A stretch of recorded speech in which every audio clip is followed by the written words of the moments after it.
দেখতেই পাচ্ছ, যেগুলো আমি তোমাদেরকে দেখালাম সেই জিনিসগুলো আমি এর মধ্যে দিয়ে ফেলেছি। নুন, হলুদ, জিরে গুঁড়ো, একটু মিষ্টি হালকা। হ্যাঁ, তো বন্ধুরা হয়তো তোমরা বলবে যে আমি ক্যামেরাটা বন্ধ করেছিলাম কেন। আমি তোমাদেরকে দেখার কতটুকু কী মাপে দিতে হয় তোমরা তো মাপ নিশ্চয়ই তোমরা জানো, তোমাদেরকে সেটা দেখাবার আমার সেই জন্য দেখাইনি। যেহেতু সবাই বাড়িতে রান্না বান্না সব কিছুই করো, আর যারা করো না তাদেরও একটা নিশ্চিত কখনো কখনো তো করো না বলাটা ভুল। কেন কি এখন কেউ এরকম নেই যে রান্না করে খায় না, নিশ্চয়ই কেউ শখেও রান্না করে খায়। তো নিশ্চয়ই সবাই একটা আন্দাজ হয়ে গিয়ে হবে। আর আমি এত ভালো কথা বলতে পারি না, যেটুকু পারি যেমনই পারি তাও চেষ্টা করি বলবার। এত গুছিয়ে কথা বলতে আমি জানি না। যাই হোক, এগুলো আমি সব দিয়ে দিয়েছি। তারপর এগুলোকে আমি সব মিলিয়ে নেব যাতে সব মিলে যায়। এইভাবে সম্পূর্ণটাকে মিলিয়ে নেব, সম্পূর্ণটা যাতে মিলে যায়।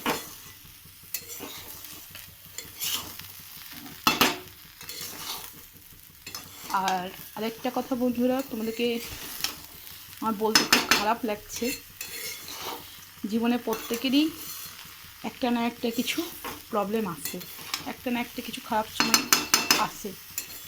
কিন্তু সেই খারাপ সময়ে আমাদের একটাই কাজ, একটাই উচিত যে আমরা মাথাকে ঠান্ডা করে সেই যেই বিপদই আসুক আমাদের জীবনে সেইগুলোকে আমরা শান্ত মাথায়, ঠান্ডা মাথায় ভেবে চিনতে সেই সব বিপদগুলোকে পার করতে পারি। কিন্তু আমরা সেটা করি না। আমরা অনেক সময়তে কী করি, যদি আমাদের ফ্যামিলিতে বাবা হোক বা মা হোক বা কেউ হোক আমাদেরকে যদি জোরে কথা বলে বা জোরে আঘাত করতে বলে, আমাদের খুব খারাপ লাগে, আমাদের খুব কষ্ট হয়। আমরা ভাবি হয়তো সে আমাদের খারাপ চাইছে, আমি করেছি কাজটা সে ভুল করে, এই ধরনের অনেক কিছু আমরা ভেবে ফেলি। কিন্তু এই ধরনের ভাবাটা আমাদের সম্পূর্ণ ভুল। কারণ আমাদের যে বাবা মা ভাইরা বা বোন দাদিরা যেই হোক, আমাদের কখনো কেউ খারাপ চায় না। সব কিছুই যদি তারা কিছু করে থাকে তো নিশ্চয়ই তার পিছনে আমাদের ভালো থাকে। হয়তো আমরা সেই সময় সেটা বুঝতে পারি না। তো চলো, আমি তোমাদেরকে সেরকমই একটা যেটা আমার জীবনে হয়েছে সেই গল্পটাই আমি তোমাদেরকে শোনাই। আমারও জীবনে আমার সাথে এরকমই হয়েছিল। হয়তো আমার তখন বয়সটা খুব কম ছিল, আমি কোনটা ভালো কোনটা খারাপ বুঝতে পারিনি। আমারও বাবা আমাকে এক জায়গায় এরকমভাবে, আমি যখন পড়ি তখন আমার বাবা আমার এক জায়গায় দিয়ে দেয়। কিন্তু সেখানে শ্বশুরবাড়ির টর্চার, শ্বশুরবাড়ির অত্যাচার আমি অনেক কিছু সহ্য করি। সহ্য করার পর আমি মায়ের বাড়ি চলে আসি। কিন্তু মায়ের বাড়ি আসার পর আমার বাবা আমাকে বোঝায় যে তুই ওইখানেই ফিরে যা।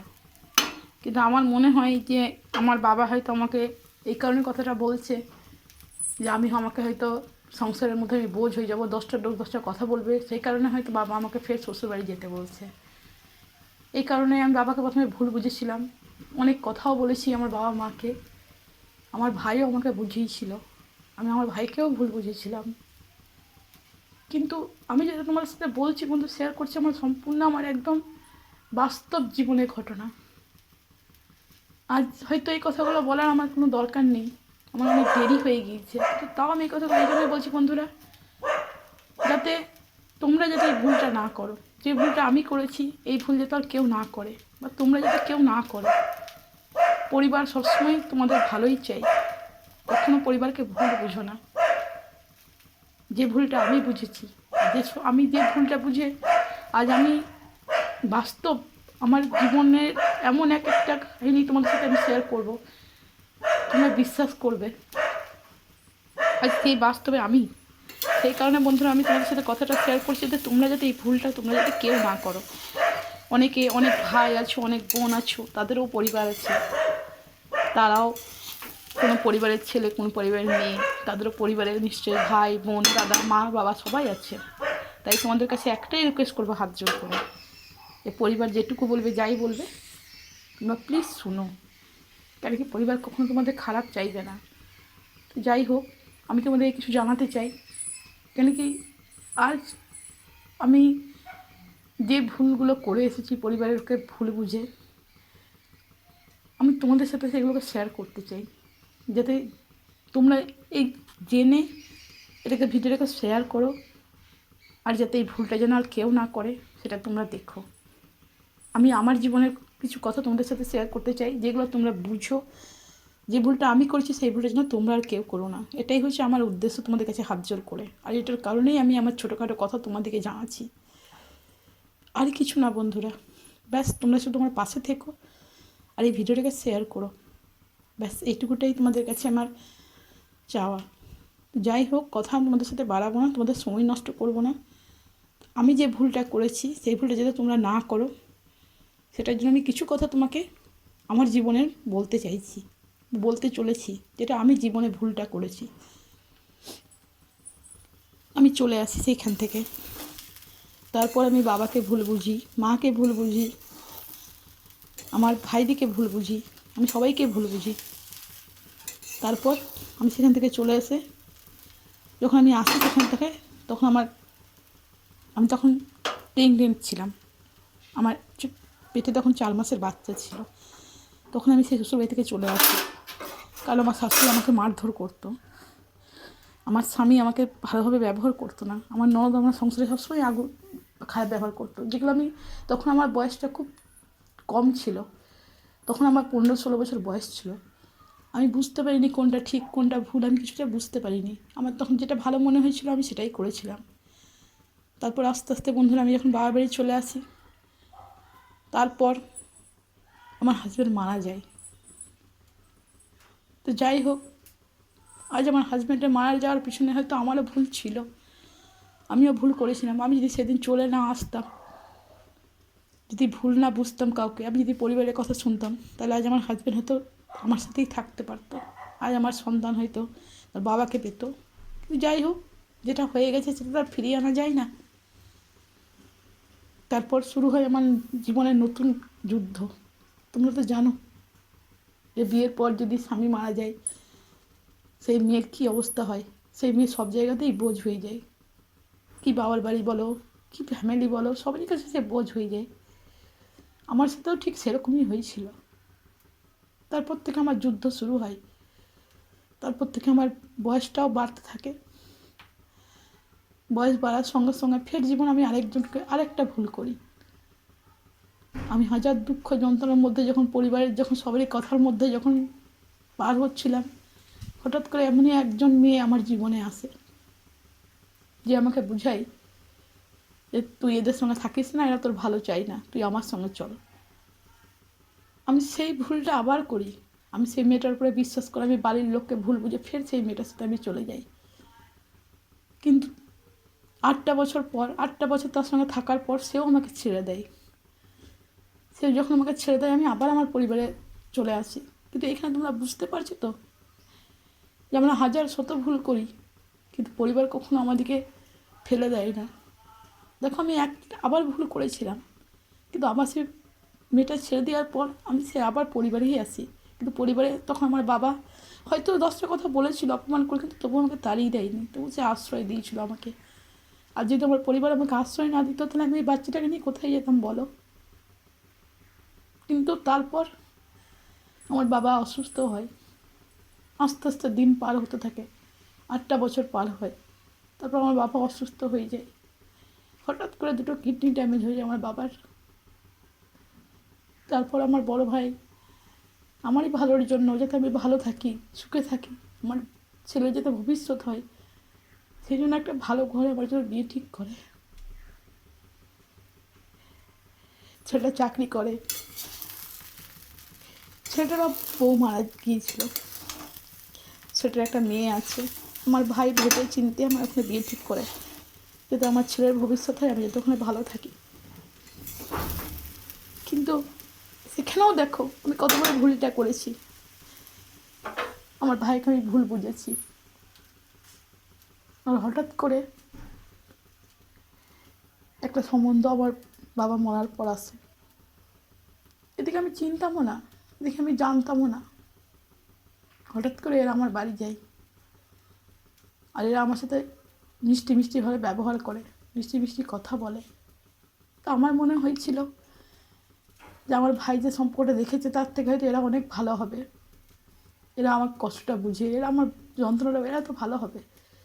সেই জন্য আমি এদের কথাতে, আমার শাশুড়ির কথাতে প্রলোভনে পড়ে আমি আমার বাড়িতে কাউকে কিছু না জানিয়ে ফের ওই ভুলটা আরেকবার করি। আমি কাউকে পরিবারে না জানিয়ে আমি চলে আসি আমার শাশুড়ির কথা শুনে।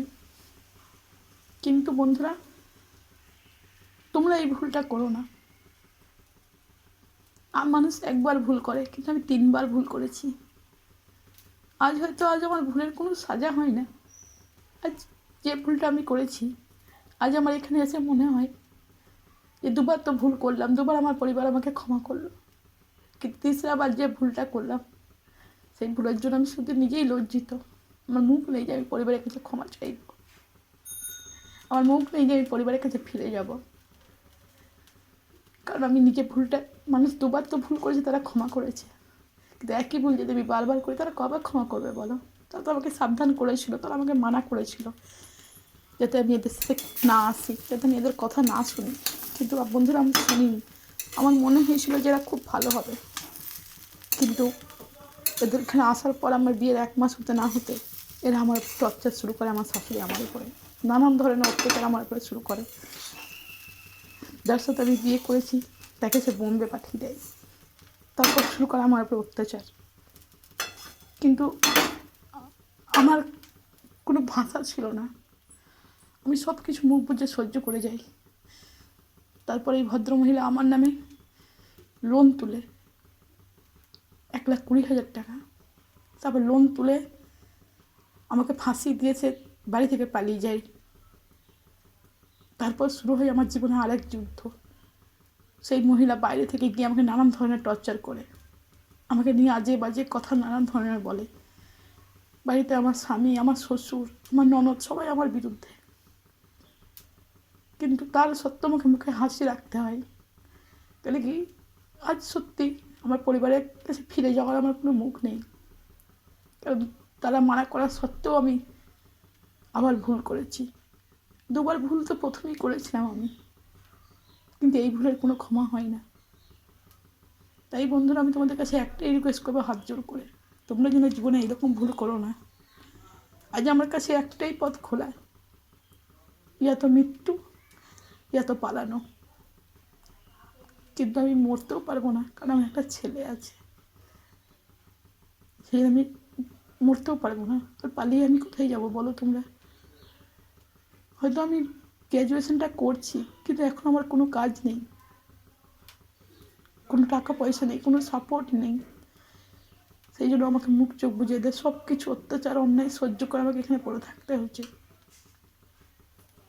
প্রতিনিয়ত আমি অত্যাচার, আমাকে টর্চার করে আমার শাশুড়ি, প্রতিনিয়ত আমাকে অত্যাচার করে। বাইরে গিয়ে ফোনে আমাকে হুমকি দেয়, আমার পরিবারকে হুমকি দেয়, কিন্তু আমার জন্য আমার পরিবারকেও কথা শুনতে হচ্ছে। যাতে তোমরা এরকমভাবে ভুল না করো, আর তোমরা যাতে এইভাবে কাউকে প্রলোভনে না পড়ো, সেটার জন্য এই ভিডিওটা আমার করা। যাতে তোমরা এই ভিডিওটা শেয়ার করো, যাতে কোনো মেয়ে যাতে এরকম প্রলোভনে না পড়ে। বন্ধুরা, তোমাদের সময় নষ্ট করার জন্য আমি ক্ষমা চেয়ে নিচ্ছি। আর যদি ভিডিওটা ভালো লাগে তো প্লিজ শেয়ার করো, আর তোমরা আমার পাশে থেকো। আর আমি সত্যিকারেই আজ নিজের দোষে নিজের সর্বনাশ নিজে ডেকে এনেছি। আজ আমার সঙ্গে যেটাই হচ্ছে, যেটুকুই হচ্ছে, সব কিছুর জন্য দায়ী আমি। একটাই কথা তোমাদেরকে বলার, তোমরা শুধু আমার পাশে থেকো, আর এই ভিডিওটাকে শেয়ার করো, যাতে এরকম ভুল আমার মতো যাতে আর কেউ না করে। আর আমি যেটুকুই পারি দৈনন্দিন জীবনে, যেমনই পারি, যেটুকু সময় বের করে হোক, আমি যাই রান্না করি তোমাদের সাথে শেয়ার করবো। তো তোমরা ভালো থেকো, সুস্থ থেকো। এখানে এই ভিডিওটা শেষ করছি, রাখলাম।